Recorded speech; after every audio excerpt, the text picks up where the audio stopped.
Ang ikalawang digmaan pandaigdig ay isa sa pinakamalaki at napakamadugong labanan na nangyari sa kasaysayan ng mga tao, na kung saan nasangkot dito ang lahat ng bansa, maging ang Pilipinas ay hindi rin dito nakaligtas. Tumagal ng 6 na taon ang nasabing digmaan at nagsimula ito ng September 1, 1939 at natapos ng September 2, 1945. Bagamat 1939 nagsimula ang ikalawang digmaan pandaigdig, 1942 na nang naramdaman ng Pilipinas ang bagsik nito nang simulang sakupin tayo ng mga Hapones sa sarili nating teritoryo. December 29, 1941 naganap ang unang pambobomba ng mga Hapones sa ating isla. Tumagal ito ng 2 oras. Nawasak ang mga barracks, iba pang mga gusali at maging ang mga ospital ay hindi nila pinalampas. 3 araw naman makalipas nito. January 1, 1942 ang sumunod na pambobomba. Mula December 1941 hanggang April 1942 ay patuloy ang pambobomba na ginawa ng mga Hapon mula sa koridor at sa iba pang kalapit na lugar nito nang masakop na nga nila ang Bataan. Noong April 9,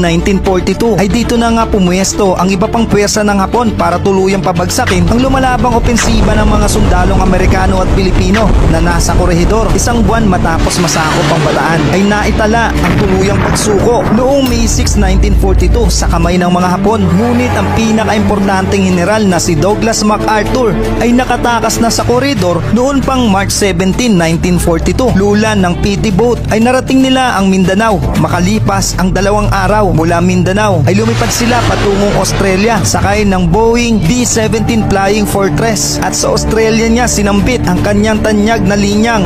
When I landed on your soil, I said to the people of the Philippines whence I came, I shall return. Makalipas ang 2 taon ay tinupad ni General MacArthur ang kanyang pinangakong binitawan sa bansang Pilipinas. October 20, 1944, bumalik sa Pilipinas si General MacArthur upang labanan ang pwersa ng Hapon at palayain ang mga Pilipino at Amerikano na bihag ng mga ito, at tinawag itong Liberation of the Philippines na may codename na Operation Musketeer. Kasabay ng kanyang pagbabalik ay kasama niyang lumapag sa dalampasigan ng Leyte ang bagong presidente ng Pilipinas na si Sergio Osmeña. Nang makalapag si Douglas MacArthur sa Leyte ay nagsagawa ito ng radio broadcast at sinambit ang mga katagang nagbigay lakas at pag-asa sa mga nangihinang mamamayang Pilipino at mga sundalong Amerikano na nooy bihag ng mga Hapones. This is the voice of freedom.